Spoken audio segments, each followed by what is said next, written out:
Liebe Zuschauerinnen und Zuschauer, ich begrüße recht herzlich zur heutigen Panoramasendung, moderiert aus Thun. Folgende 2 Beiträge schauen wir uns ein bisschen genauer an. Weinkultur aus Portugal im Casa Lusitania und Olympia im politischen Tumult. Ein Experte ordnet ein. Das ist Leben, sagt Remo Arego, Geschäftsführer vom Casa Lusitania. Der gebürtige Berner ist zwischen Weingestell und portugiesischen Spezialitäten aufgewachsen. Das Geschäft, das vor über 30 Jahren gegründet wurde, führt er mit Leidenschaft und einer besonderen Produktlinie, die seine Wurzeln und Werte vereint. Meine Kollegin Denise Jakob berichtet.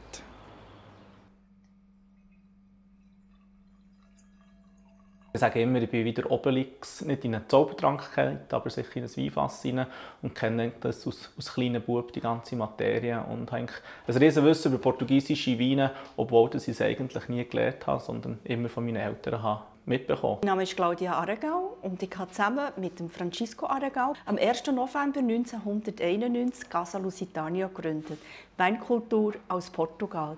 Wir haben unser Hobby zum Beruf gemacht. 2013 ist unser Sohn, der Remo Arregau, in die Firma gekommen. Und seitdem ist er das Zugpferd von unserer Firma und macht alles möglich, dass es unserer Firma noch besser geht. Ich bin der Remo Arregau, der Sohn, der die zweite Generation vom Casa Lusitania ist. Meine Eltern sagen immer, dass ich seit 2013 in der Firma bin. Das stimmt nicht ganz. Ich bin seit 1993 in der Firma. Und zwar hatte ich viele Wochenjobs. Oder wenn meine Eltern niemanden hatten zum Hüten, bin ich im Laden. Also ich bin im Laden gross geworden. Und für mich war immer klar, das werde ich nie machen. Unsere Firma ist peu à peu gewachsen. Als wir am Anfang nur 2 waren, sind wir doch unterdessen 11 Leute. Bis ich dann aber mit Mitte 20 gemerkt habe, eigentlich wäre es schon noch cool, bei meinen Eltern einzusteigen. Ja, so bin ich eigentlich reingerutscht.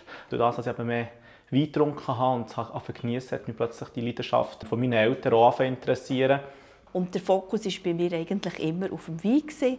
Mir ist wichtig im Casa Lusitania, dass ich eigentlich den Wert, den meine Eltern vertreten haben, weiterführen kann. Dass wir ausschließlich auf portugiesische Weine setzen, auf ihre Rebsorten, die Portugal sicher einzigartig macht.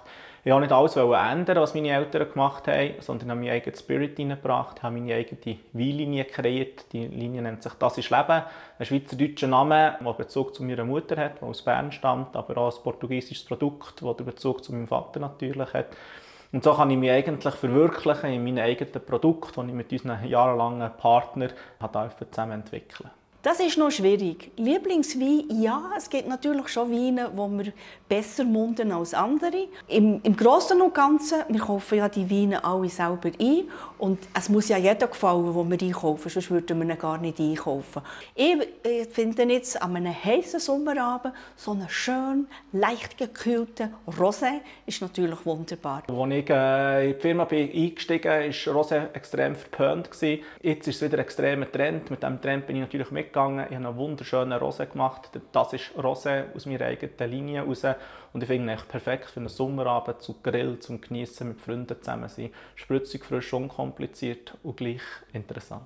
Apero ist in Portugal etwas sehr, sehr Wichtiges. Wir haben momentan noch ein kleines Pop-up vor unserem Laden. Eine gute Flasche Wein zu einem fairen Preis mit einem wunderschönen Apero-Plättchen, wo man aber dann auch die ganzen Sachen natürlich heimnehmen kann und bei sich auf der Terrasse geniessen kann. Von portugiesischen Spezialitäten kommen wir jetzt zu Sport und Politik. Die Olympischen Spiele in Paris stehen vor der Tür. Und während sich Sportler und Fans auf den grossen Anlass freuen, ist die politische Lage in Frankreich und auch global eher angespannt. Der Politanalyst Marc Balsiger hat meinem Kollegen Max Saladin erklärt, was so ein Sportevent in dieser Situation bewirken kann. Und er zieht auch einen Vergleich zu Grossanlässen in Bern und in der Schweiz. Ich glaube, das zentrale Stichwort ist die olympische Freude, das Feuer, das da ist, seit vielen, vielen Jahrzehnten. Irgendwann mal nimmt es überhand.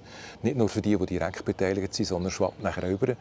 insbesondere an Austragungsorten. In Paris war man ja sehr ambivalent unterwegs lange Zeit, weil die Bauerei hat gestört vom Lärm, man hat gewisse Metrostationen können brauchen. Irgendwann mal fängt es an. Und dann kommt durchaus an der Stolz der Leute, wenn es dann gute Spiele werden. Sport hat Befähigung, Gräben zumindest vorübergehend zuzuschütten oder kleiner zu machen, dass man sich näher kommt, in zerstrittenen politischen Lager zum Beispiel. Und das ist sicher auch die Chance von diesen Olympischen Spielen in diesem schwierigen Umfeld, wo Frankreich ist, weil man ja noch nicht weiss, wie die Regierung zusammengestellt werden soll. Aber auch weltpolitisch ist dort sicher auch der Effekt hoffentlich ein positiver. Gleichzeitig gibt es aber auch latente Gefahren. Es hat in der Vergangenheit, in den letzten rund 50 Jahren, zweimal Attentate während der Olympischen Spiele. Eines 1972 in München und nachher 1996 in Atlanta in den USA. Und das wäre natürlich dramatisch, wenn so etwas wieder passieren würde, egal mit was für einer Urheberschaft und konkret Gegenwehr das gerichtet ist. Die EM, die Fußball-EM in Deutschland, ist gut über die Bühne. Die hat Freude gemacht, ist auch attraktiver Fußball geboten worden. Und dann, was in den Stadien abgelaufen ist im Voraus, ist auch zu einem ganz grossen Teil, zumindest dass wir mitbekommen haben, auch gut gewesen. Eben vereinend. Die starken Bilder, die schwappen jetzt sicher auch über zu den Olympischen Spielen in Frankreich. Dort will man das auch sehen. Logischerweise ist das sehr viel breit gefächert. Das Angebot ist ja riesig. Da gibt es ganz viele Randsportarten, die man zum Teil kaum kennt, wo die Amateure kommen. Und trotzdem, eben der olympische Geist, ich glaube, das ist nochmal eine andere Dimension, die sollte man nicht unterschätzen. Die sollte einen anderen Stellenwert wie ein Fußball-EM, wo primär ein hoch kommerzialisierter Anlass ist, wo enorm viel Gewinn einspielt, insbesondere für die UEFA. Ja, liebe Zuschauerinnen und Zuschauer, das ist auch schon wieder vor heutiger Panoramasendung. Mehr Infos zu den einzelnen Themen und Artikeln gibt es wie immer auf plattform j.ch oder auch in unserer App. Ob wir uns zum Olympia-Auftakt am Freitag über schönes Wetter freuen können, verraten auch jetzt Kollegen vom Media News. Ich sage danke fürs Zuschauen und bis zum nächsten Mal. Ciao miteinander. Das Wetter wird euch präsentiert von Made in Bern.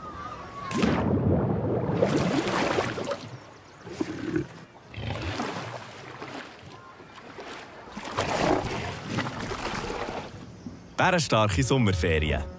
Made in Bern. Ich begrüße Sie ganz herzlich zu Ihrem Plattform J-Wetter für den Kanton Bern. Schön sind Sie wieder mit dabei. In der vergangenen Nacht hat uns eine Störung erfasst. Heute hat uns aber trockenere Luft erreicht und nach zum Teil dichteren Wolken ist es so recht sonnig geworden. Morgen befinden wir uns dann im Einflussbereich von einem Hochdruckrücken. Im Verlauf des Freitags verlagert sich der weiter nach Osten und wir kommen in eine südwestliche Strömung und mit der erreicht uns dann sehr warme Luft. Morgen erwartet uns schon viel Sonnenschein, zeitweise ziehen ein paar Schleierwolken über den Himmel. Die Temperaturen liegen am Morgen bei 13 bis 14 Grad umeinander.